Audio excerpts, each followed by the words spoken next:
Question 17, अनुयोज्य दावा, actionable claim.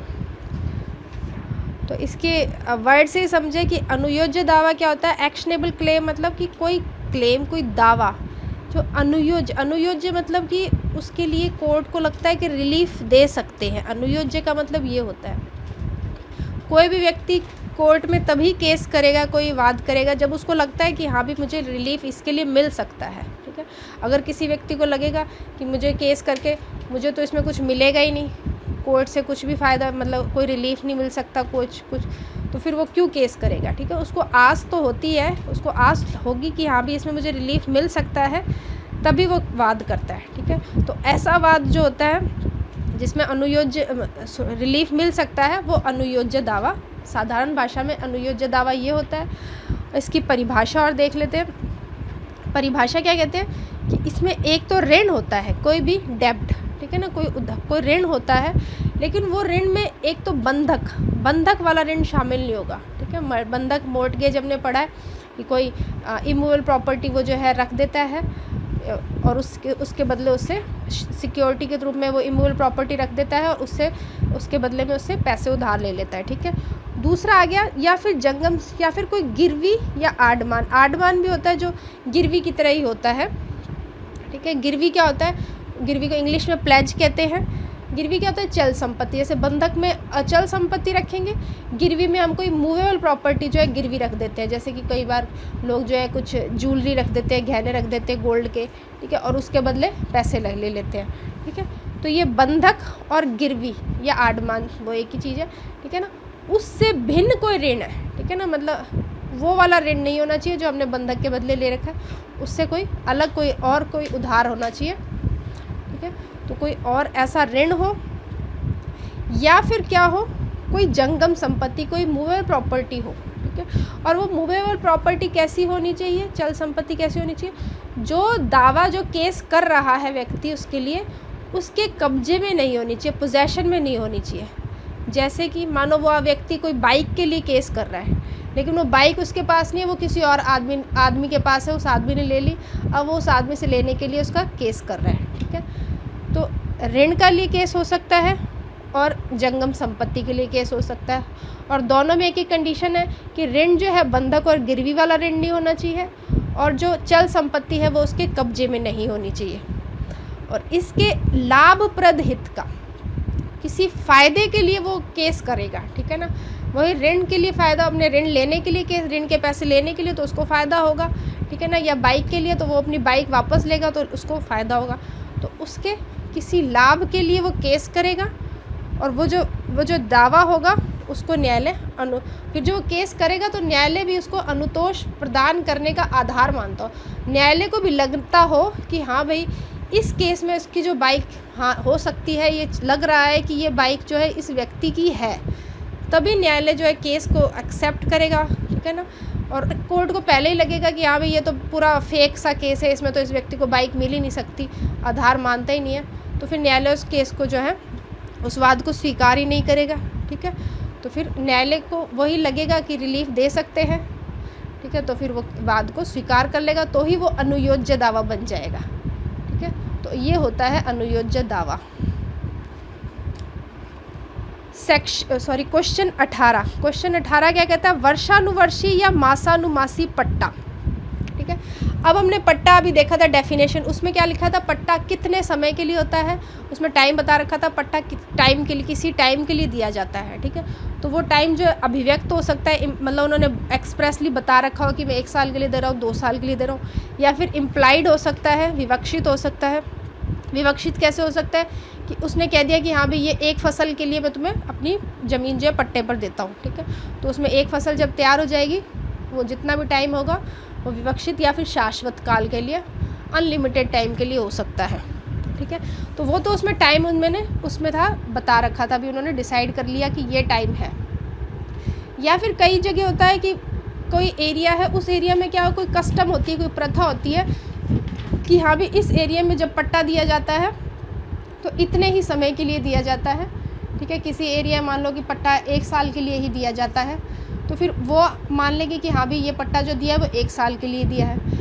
लेकिन मान लो जब कि कभी कोई और पट्टा दे रहा है, तो ना तो उन्होंने ऐसा डिसाइड किया है, फिक्स किया है कि यहाँ भी कितने टाइम के लिए पट्टा देना है, ठीक है, ना तो उनके बीच ऐसा कोई कॉन्ट्रैक्ट हुआ है, संविदा हुई है, और ना ही ऐसे कोई कस्टम है जिसमें बता रखा हो कि ये पट्टा कितने टाइम का है। तो फिर वो पट्टे की क्या अवधि होगी, कितना समय होगा, ठीक है। तो फिर उस पट्टे का कितनी अवधि होगी, तो अगर वो पट्टा कृषि या विनिर्माण के लिए है, ठीक है, कृषि प्रयोजनों के लिए, कोई खेती के लिए पट्टा, खेती करने के लिए पट्टा दे देता है अपनी ज़मीन को, या कोई बाग के लिए पट्टा दे देता है, अपने बाग, उसके बाग हैं, वो अपने बाग को पट्टे पर दे देता है, ठीक है। या विनिर्माण, कोई मैन्युफैक्चरिंग, ठीक है ना, घर पट्टे पर लीज़ पे दिए जाते हैं, ठीक है ना, तो ऐसे कोई मैन्युफैक्चरिंग पर्पज़ के लिए पट्टा दिया है, तो अगर ये 2 पर्पज़ के लिए पट्टा दिया है, तो वो पट्टा कितने टाइम के लिए माना जाएगा, वो माना जाएगा वर्षानुवर्षी, ईयर टू ईयर लीज। मतलब कि होगा कि वो 1 साल के लिए दिया है, 1 साल बाद भी ख़त्म नहीं होता, फिर वो अगले साल भी चलेगा, मतलब साल साल तक के लिए चलता रहेगा, जब तक, ठीक है ना, जब तक चलता रहेगा। अगर उसको ख़त्म करना है, दोनों में से पट्टा करता है या पट्टे दोनों में से कोई भी उसे ख़त्म करना चाहता है, तो फिर वो 6 महीने की सूचना, मतलब कि मान लो ने दिसंबर में ख़त्म करना है, तो 6 महीने पहले जुलाई से या, ठीक है ना, जुलाई से पहले सूचना दे देंगे, मतलब 6 महीने का टाइम ज़रूर देंगे वो सूचना से कि अभी मैं इस टाइम तक ख़त्म कर दूंगा, ठीक है। और फिर इन दो पर्पज़ के लिए, कृषि और विनिर्माण वाले पर्पज़ को छोड़कर, इन 2 उद्देश्यों को छोड़कर बाकी जो भी पट्टे होंगे वो मासानुमासी, ठीक है ना, मंथ टू मंथ, वो क्या माने जाएंगे कि 1 महीने के लिए दिया है, ठीक है ना, महीने के लिए दिया है, ठीक है ना, 1 महीने के लिए दिया है, फिर भी वो ख़त्म नहीं करते तो और 1 महीना बढ़ गया, फिर 1 महीना बढ़ गया, ठीक है ना, तो ऐसे महीने करके बढ़ता रहेगा, चलता रहेगा वो पट्टा। और अगर ख़त्म करना है किसी को पट्टा वो वाला, तो फिर वो 15 दिन पहले की सूचना देके, 15 दिन की सूचना देके उसको समाप्त कर सकते हैं। क्वेश्चन 19 है त्वरित प्राप्ति का सिद्धांत, डॉक्ट्राइन ऑफ एसेलरेशन। त्वरित प्राप्ति का सिद्धांत, तो इस नाम से क्या इसका मीनिंग आता है कि जल्दी से कोई चीज़ मिल गई, फटाफट कोई चीज़ मिल गई, ठीक है। अब ये होता क्या है त्वरित प्राप्ति का सिद्धांत, सेक्शन 27 में बताया है। तो होता क्या है कि मान लो किसी व्यक्ति ने, एक आदमी ए है, उसने बी को अपनी बाइक दे दी, ठीक है ना, और उसको दे दी और उससे कहा कि तुम इसको अभी यूज़ कर लो, और अगर परसों बारिश हो जाती है तो इस बाइक के मालिक तुम बन जाओगे, बाइक तुम्हारी हो जाएगी। लेकिन अगर परसों बारिश नहीं होती है तो फिर ये बाइक तुम सी को दे देना, सी इसका मालिक बन जाएगा, ठीक है। तो अब इसमें क्या हुआ, एक तो हमने दो तरह के ट्रांसफ़र किए, 2, ठीक है ना। एक तो है पूर्विक मतलब पहले ट्रांसफ़र किया, पहले किसको ट्रांसफ़र किया, बी को, ठीक है ना, तो बी को ट्रांसफ़र किया, फिर दूसरा ट्रांसफ़र किसको किया, सी को, वो परतर है, ठीक है ना, अल्टीरियर डिस्पोजिशन, ठीक है ना। तो एक पूर्विक किया था बी को, फिर उसके बाद एक सी को किया, ठीक है ना। तो अगर बी वाला पूर्विक फेल हो जाता है, विफल हो जाता है ट्रांसफ़र, तो फिर वो परतर जो है सी को करा था वो आ जाएगा इफ़ेक्ट में, वो जीवित हो जाएगा, ठीक है। तो इसमें डेफिनेशन पढ़ लेते हैं, ठीक है ना। तो डेफिनेशन में क्या क्या है कि संपत्ति का अंतरण से संपत्ति का क्या किया, मतलब एक संपत्ति का अंतरण किया, उसमें एक व्यक्ति के पक्ष में पहले हित सृष्ट किया जाता है, ठीक है, और उसी सहव्यवहार से मतलब उसने साथ कह दिया था कि पहले अगर बारिश होगी तो तुम मालिक बन जाओगे, और अगर नहीं हुई तो वो, तो एक ही ट्रांजैक्शन चल रहा है, एक ही सहव्यवहार चल रहा है, एक ही लाइन में चल रही है सारी बात। तो उसी सहव्यवहार से यह व्यवस्था की जाती है कि ऐसे व्ययन के निष्फल होने पर, ठीक है ना, वही अगर बी को नहीं मिली, बारिश नहीं हुई तो बी को नहीं मिलेगी, तो वो फेल हो जाएगा, वो वाला ट्रांसफ़र। निष्फल होने पर वह हित दूसरे व्यक्ति के पक्ष में सृष्ट हो जाएगा, तो फिर क्या होगा, वो फेल हो जाएगा और दूसरे व्यक्ति को मिल जाएगा इंटरेस्ट, ठीक है। वहाँ पूर्विक व्ययन क्या था कि बी को मिल रही थी बाइक, ठीक है, के निष्फल हो जाने पर परतर व्ययन जो बाद वाला था, ठीक है ना, बाद वाला जो ट्रांसफ़र था वो प्रभावी हो जाएगा।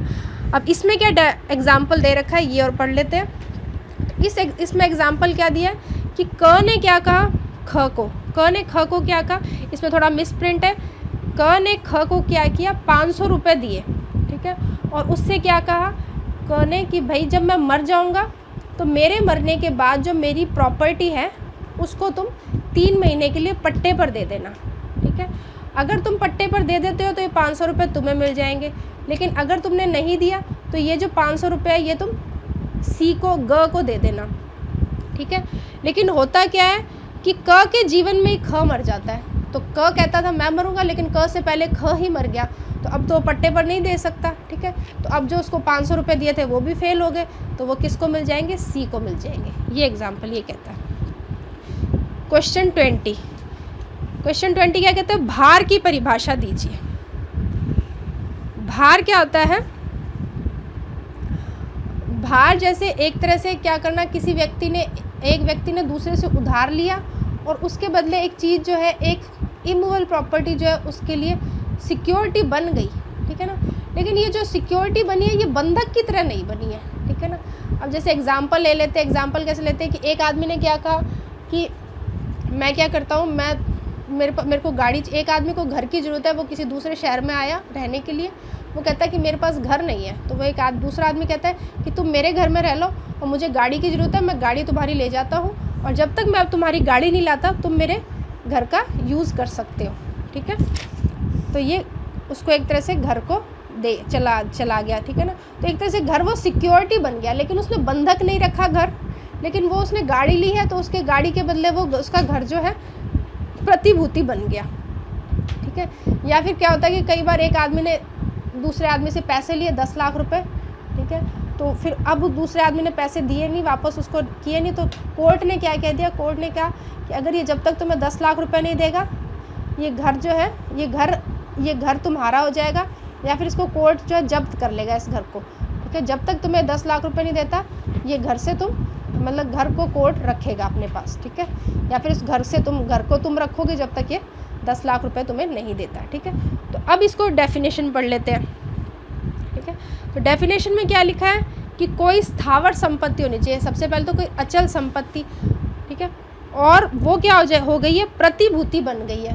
प्रतिभूति किसके लिए बन गई है, धन, कोई पैसे देना है और उस पैसे के लिए वो एक तरह से सिक्योरिटी बन गया कि अगर ये पैसे नहीं दिए तो ये अचल संपत्ति पड़ी है, इससे पैसे वसूल कर सकते हैं, ठीक है, वो सिक्योरिटी होगी। और वो प्रतिभूति बनी कैसे है, या तो पक्षकारों के आचरण, पार्टीज़ के व्यवहार से बन गई है, ठीक है ना। हमने व्यवहार से कैसे देखा कि वो गाड़ी लेके चला गया, उसके बदले घर दे गया, तो वो उनके आचरण से, दोनों का जो व्यवहार था उससे वो बनी है, ठीक है। या फिर क्या है, विधि की क्रिया, ठीक है ना।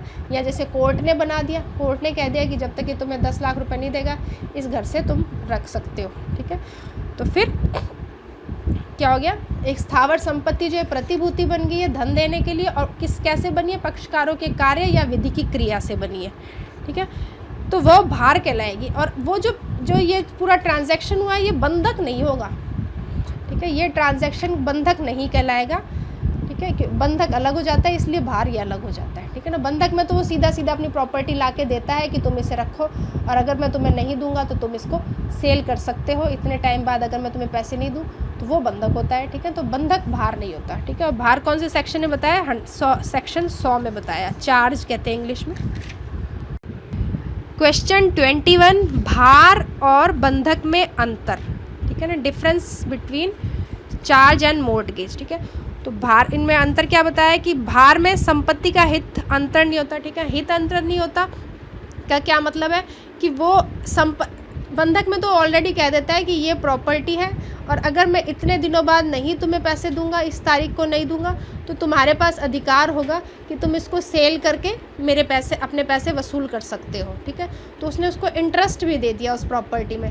लेकिन भार में वो ऐसा कोई इंटरेस्ट नहीं देता, वो ऐसे नहीं कहता कि अगर मैं नहीं इतने दिन में दूंगा तो तुम इसको बेच सकते हो, ठीक है।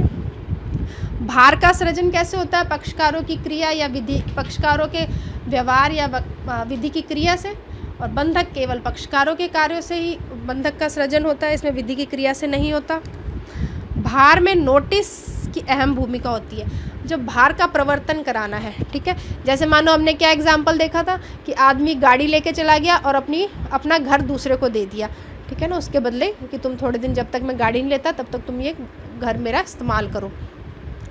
अब जो है वो व्यक्ति कई दिनों तक आया ही नहीं, ठीक है। अब उस व्यक्ति को जो है गाड़ी की ज़रूरत थी दूसरे व्यक्ति को, तो उसने क्या कहा, उसने अब उसको सूचना भेजी, नोटिस भेजा, ठीक है ना, सूचना, नोटिस क्या होगी, सूचना। उसने सूचना दे दी कि अब तुम मेरे को मेरी गाड़ी ला दो, अगर तुम नहीं लाओगे तो फिर मैं तुम्हारा घर बेच दूंगा, ठीक है। तो भार में क्या होगा, वो सूचना देकर ही बेचेगा। लेकिन बंधक में कोई नोटिस देने की ज़रूरत नहीं है, क्योंकि बंधक में तो उसने ऑलरेडी कहा हुआ है कि अगर मैं तुम्हें इतने टाइम में नहीं दूंगा तो तुम्हारे पास अधिकार है, तुम बेच सकते हो, तो उसमें कोई नोटिस नहीं देगा, ठीक है। भार शाश्वत हो सकता है, शाश्वत मतलब भार कि कोई टाइम नहीं है, समय सीमा नहीं है, ठीक है। हो सकता है वो गाड़ी ले जाए और वो व्यक्ति उससे गाड़ी मांगे ही नहीं और वो अपना घर, उसका घर यूज़ करता रहे, ठीक है ना। जो व्यक्ति गाड़ी ले गया है उसके बदले वो उसका घर यूज़ करता रहे, वो कभी मांगे ही नहीं, ठीक है। तो वो शाश्वत काल के लिए भी हो सकता है भार। लेकिन बंधक का एक टाइम होता है, ठीक है। बंधक इतने टाइम में पैसे नहीं लाया तो वह व्यक्ति जो अपने पैसे मांगेगा, और अगर वो पैसे नहीं देता है तो वो उसकी प्रॉपर्टी बेच देगा। तो बंधक के अंदर टाइम होता है, भार में कोई समय नहीं होता। क्वेश्चन 22 किस बारे में है, पूर्वबंध, फोरक्लोजर। पूर्वबंध जो होता है ये मोचन, रिडम्पशन का अपोजिट होता है, ठीक है। मोचन किसका अधिकार है, बंधककर्ता का, मोर्टगेजर का राइट है। और पूर्वबंध किसका अधिकार है, बंधकदार का, मोर्टगेजी का राइट है, ठीक है। अब पूर्वबंध होता क्या है, ठीक है। अब एक टाइम फिक्स कर दिया था, ठीक है ना, बंधककर्ता जो अपनी प्रॉपर्टी रख गया था बंधकदार के पास और कह गया था कि इस तारीख को मैं पैसे दे दूंगा तुम्हारे, ठीक है। अब वो तारीख आ गई, ठीक है ना, लेकिन उसने पैसे लाया ही नहीं वो आज, ठीक है ना। आज उसने वेट कर लिया, वो आज पैसे नहीं लाया, तो फिर वो अगले दिन, आज उसने वेट किया, अब वो नहीं लाया पैसे, तो अब वो क्या करेगा, जिस दिन देने थे उस दिन नहीं दिए, तो अब वो व्यक्ति क्या करेगा, जो बंधकदार है, अब वो कोर्ट में जा सकता है, ठीक है। उसके पास राइट है, वो कोर्ट में जाएगा, ठीक है। कोर्ट में जाके वो 2 तरह की डिक्री ले सकता है। क्या डिक्री ले सकता है, एक तो वो ले सकता है कि भाई अब मैं इस प्रॉपर्टी को बेच सकूं, ठीक है ना, इसको सेल कर दूं और अपने पैसे वसूल कर लूं, ठीक है। या तो वो ये डिक्री लेगा, या फिर दूसरी कौन सी डिक्री लेगा कि जो बंधक करता है अब वो इस प्रॉपर्टी को मोचन नहीं करा सकता, छुड़ा नहीं सकता, मुझे ऐसी डिक्री दे दो कि वो अब उसको छुड़ा नहीं सकता, वो पैसे दे के छुड़ा नहीं सकता, ठीक है। तो ये जो डिक्री है कि बंधककर्ता जो है पैसे देकर इस डिक्री का इस प्रॉपर्टी का मोचन नहीं करा सकता, रिडीम नहीं करा सकता, ठीक है, यही जो है पूर्वबंध होता है, ठीक है। अब इसमें क्या लिखा है, ठीक है, पूर्वबंध से क्या मतलब है कि बंधककर्ता को बंधक मोचन के अधिकार से वंचित कर देना, ठीक है ना, वही, ठीक है ना, उसको कोर्ट से जाके उसने ये अधिकार ले लिया कि अब वो मोचन नहीं करा सकता, ठीक है।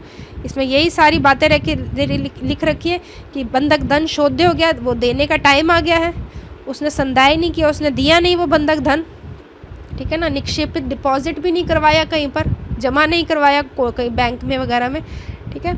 तो फिर और ना ही बंधक मोचन की, फिर जब उसने पैसे नहीं दिया तो वो मोचन की डिक्री भी नहीं ले सकता, ठीक है। तो उसको मोचन की डिक्री भी नहीं मिली है, ठीक है। और पक्षकारों के बीच तत्प्रतिकूल संविदा ना हो, ठीक है ना, ऐसी कोई इनके आगे संविदा भी नहीं होनी चाहिए, ठीक है ना। ऐसी मानो जैसे कई तरह के बंधक होते हैं, ठीक है, उसमें प्रॉपर्टी जैसे कि उनमें ऐसी संविदा ना हो कि भाई ये मोचन नहीं करा सकता, ठीक है ना, मतलब सॉरी पूर्वबंध नहीं करा सकता, ठीक है ना। उन्होंने ऐसा कोई कॉन्ट्रैक्ट नहीं पहले से कर रखा हो कि जो बंधकदार है उसके पास पूर्वबंध का अधिकार नहीं है, ठीक है ना। हाँ, ये फिर सेल का अधिकार तो है लेकिन पूर्वबंध का अधिकार नहीं है, ठीक है। तो फिर ऐसा कोई उनके वो नहीं हो, क्या कहते हैं, संविदा नहीं हो, ठीक है, तो फिर वो पूर्वबंध करवा सकते हैं, ये पूर्वबंध है। अब क्वेश्चन 23, सादा बंधक और भोग बंधक। सादा बंधक क्या होता है, सादा बंधक आगे जब हम पूरा पढ़ेंगे तो बंधक के 6 प्रकार होते हैं, 6 टाइप का बंधक होता है, ठीक है।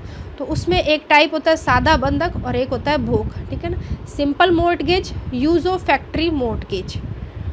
तो सिंपल मोर्टगेज क्या होता है, सिंपल मोर्टगेज में वो जो व्यक्ति है जो बंधक करता है उसके पास वो पैसे लेता है, ठीक है, दूसरे व्यक्ति से, बंधकदार से पैसे लेगा और फिर उसको क्या कहेगा, उसको कह देगा कि ये मेरी प्रॉपर्टी है, मानो ये वो अपना एक घर है, वो अपने घर को क्या कहता है कि मैं इसको सिक्योरिटी की तरह तुम्हें रख रहा हूँ तुम्हारे पास, लेकिन वो उसको पोजेशन उसको नहीं देगा, ठीक है ना, कब्जा खुद के पास ही रहेगा। वो कहेगा रहूँगा तो मैं ही इस घर में, लेकिन मैं तुम्हें क्या करूँगा, 1 साल बाद तुम्हारे पैसे दे दूँगा, ठीक है। और अगर उसने ये कहेगा कि मैं तुम्हारे 1 साल बाद पैसे दे दूँगा, अगर मैं 1 साल बाद पैसे नहीं देता तो तुम इस घर को बेचकर पैसे ले सकते हो, ठीक है। तो अब इसने क्या कहा, इस घर को बेच कर, ठीक है। तो सादा बंधक में पूर्व बंध का राइट नहीं मिलता, ठीक है ना, हमने देख लिया, क्योंकि उसने कब्जा दिया ही नहीं था और बेचने का अधिकार था, ठीक है।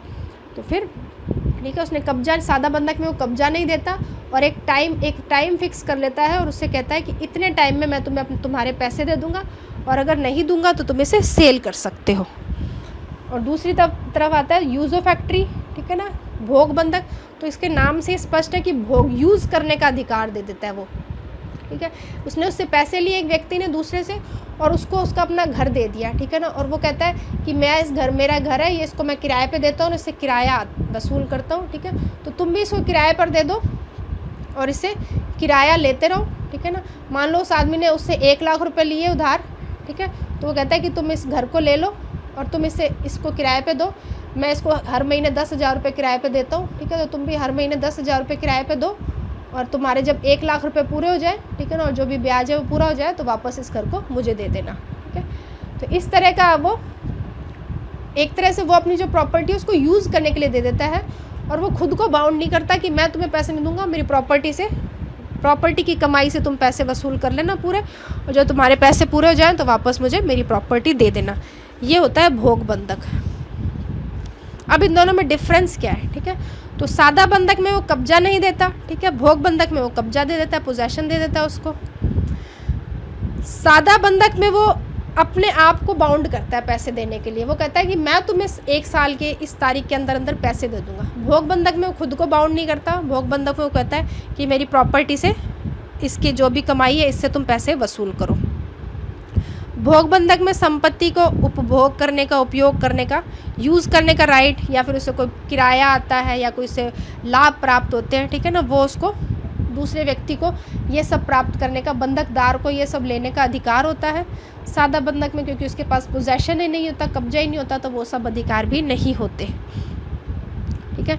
भोग बंधक में जो भी उसकी कमाई है प्रॉपर्टी की, उसको वो क्या कर सकता है, जो उसने पैसे उधार लिए हैं उसमें उसको इंक्लूड कर सकता है, उसको समायोजन उसमें कर सकता है, ठीक है।